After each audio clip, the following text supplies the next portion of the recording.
Dengue পরিস্থিতির খবর জানাবো। দেশের অন্য কয়েকটি জেলায় বাড়লেও রাজশাহীতে এখন পর্যন্ত খুব একটা ডেঙ্গু রোগের প্রাদুর্ভাব নেই।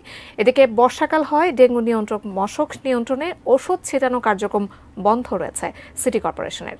রাজশাহী নগরীর আলুপট্টি থেকে এই বিষয়ে আরও জানাচ্ছেন আমাদের সহকর্মী বুলবুল হাবিব। বুলবুল, এখনো পর্যন্ত কিন্তু অন্য যে কোনো জেলা থেকে রাজশাহীতে ডেঙ্গু খুব একটা সংক্রমণ হয়নি এবং দেখা যাচ্ছে যে ডেঙ্গু নিয়ন্ত্রণে মশক নিয়ন্ত্রণে ওষুধ ছিটানো কার্যক্রমও বন্ধ রাখা হয়েছে সিটি কর্পোরেশন থেকে। আর কি কি ব্যবস্থা ইতিমধ্যে নেওয়া হয়েছে রাজশাহী থেকে নিশ্চয়ই সর্বোপরি জানাবেন আপনি।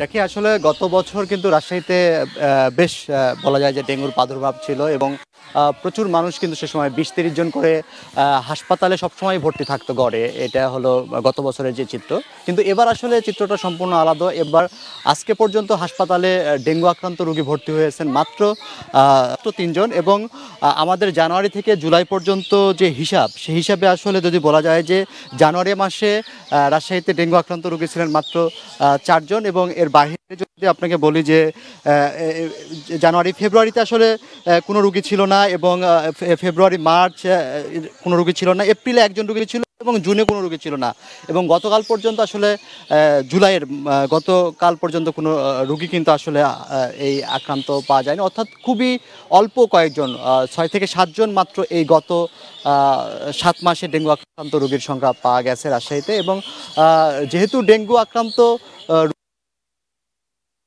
নেই, আসলে এখানে যে সিটি কর্পোরেশন যে উদ্যোগগুলো, সেই উদ্যোগগুলোর জন্য যে এখন যেহেতু বর্ষাকাল, সিটি কর্পোরেশন থেকে বলা হচ্ছে যে এবং তারা কিন্তু প্রধানত যে কাজগুলো করে থাকেন যে বড় বড় ড্রেনগুলোতে হচ্ছে ওষুধ ছিটান এই মশক নিধন কার্যক্রম পরিচালনার জন্য এবং এর এর বাহিরে তারা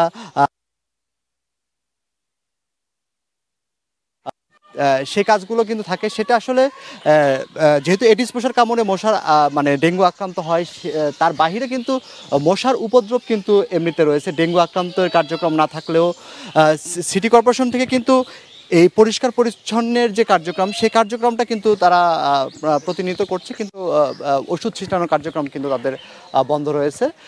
তো এই বর্ষাকালের কারণেই তারা এই কাজটা বন্ধ হয়ে গেছে। ১ সপ্তাহ পর থেকে আবার এই কার্যক্রম শুরু করবে এমনটি কিন্তু সিটি কর্পোরেশন